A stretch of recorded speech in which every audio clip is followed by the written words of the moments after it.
Alright. Ainsley Melham, welcome to That Theatre Life. Thanks for being here today.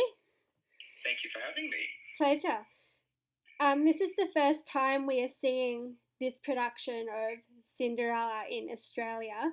What's it been like working on this show from the ground up? Yeah, it's been such a fantastic experience. We're very lucky to have this show here. As you say, it's the first time we get this production.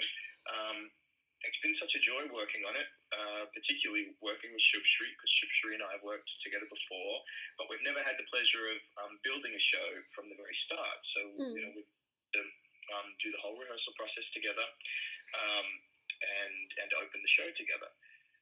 And on top of that, the whole cast, the whole company is such a wonderful group of people.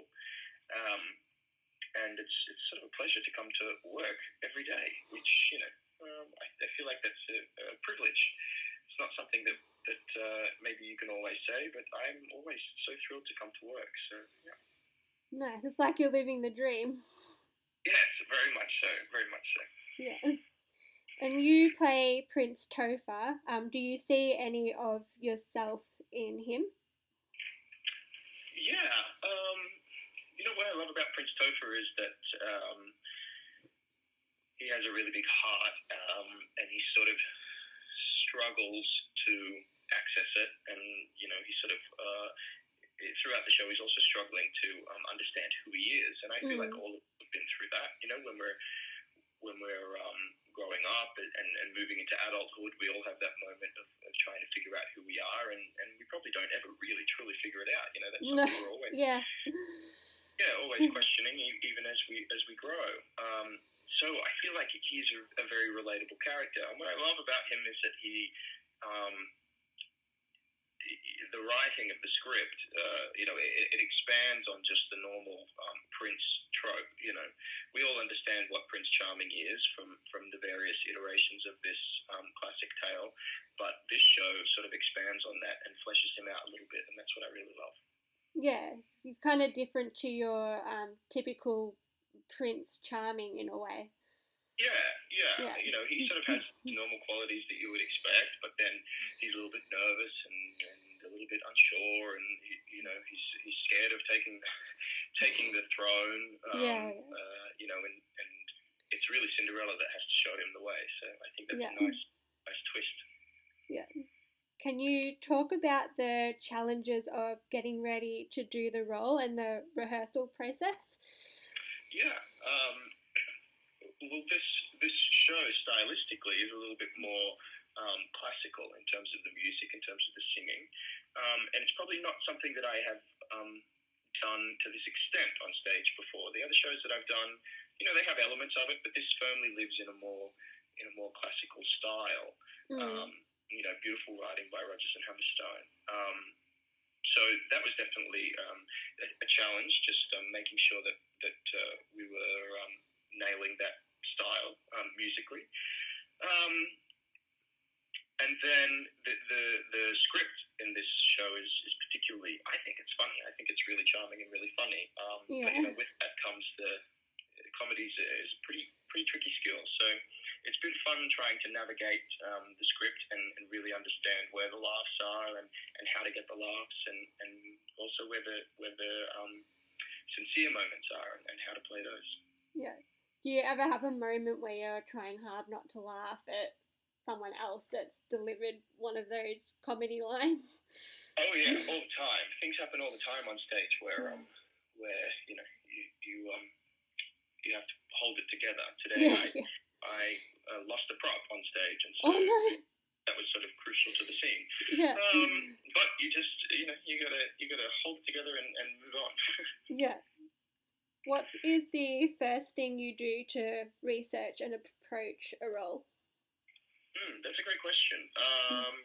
If the show is already in existence, like this show, then starting with listening to the cast recording is great. Getting a hold of the script and working through that, and sort of making my own notes on that.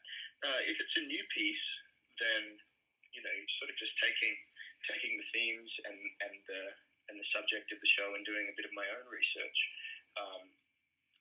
That's always really exciting and really fun. This one's, it's a little trickier when you have a fairy tale, Yeah. because it's we don't have it's not tied to anything specific in reality that you can research, but naturally you can research the style and obviously all the other iterations of the tale that have come before. So Yeah. but it depends on the show with regards to how we start the research. Yeah. Were you familiar with this version before you sort of landed the role? No, I wasn't. I knew that it existed, but I'd never seen the show. So when the auditions came up,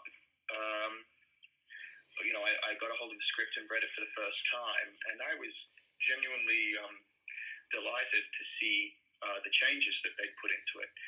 The sort of the little twists that they've made on the show to make it a little bit more contemporary and speak to an audience in 2022. Yeah. And and I was also really charmed by the comedy. So they were the things that I was like, I think I could see myself doing this. Awesome. Do you have a favorite song from the show? Oh, a favorite song. I really like Loneliness of Evening to sing, but to watch, something that I'm not in, I think The Prince is Giving a Ball is really fun. Our whole company is nearly on stage in that song, and everybody is working very hard, and there's great choreography, and it's a sort of exciting production number, so that's a fun number also. Yeah. What is the last thing you do before coming out on stage, or your pre-show ritual? Oh, that's a good question. Before I leave my dressing room, I have when you leave the house and you do a wallet keys check. Yeah. You sort of pack your pockets and whatever it is you do. I've got that, and that. So I have that before I leave my dressing room. It's my crown, my medal, and my ring, because they're the things that usually I will forget. And then before I go on stage, I always just sort of ask the universe just to take care of me. Yeah. Yeah. For people who grew up with the Disney version of Cinderella, what do you think this version of the story will trigger inside audiences? Oh yeah, so if you've grown up with the Disney, well there are a couple of versions. If you've grown up with the Disney animated film, I don't think you will be disappointed at all. You're definitely going to get that Cinderella story that you know and love, but you're going to get it with a contemporary twist. And if you grew up and you'd ever seen the Whitney Houston Brandy version of Cinderella, which was also a Disney property, it was a live action make, that was in the 90s. You will expect to hear the same songs and some of the same script, and I think that's really exciting to see that translated to stage. So I think no matter what version of this show you've seen previously, there is something in our show for you. Yeah, absolutely. I would agree. Lastly, can you tell us what you have coming up next? Well, we actually go on break from Cinderella for a few weeks after Brisbane, and I am heading over to Adelaide to do a play with the State Theatre Company. It's called The Normal Heart. It's written by Larry Kramer. It's quite different. It's very different to Cinderella, but that's exciting, and that's what I like to be doing, different sort of projects.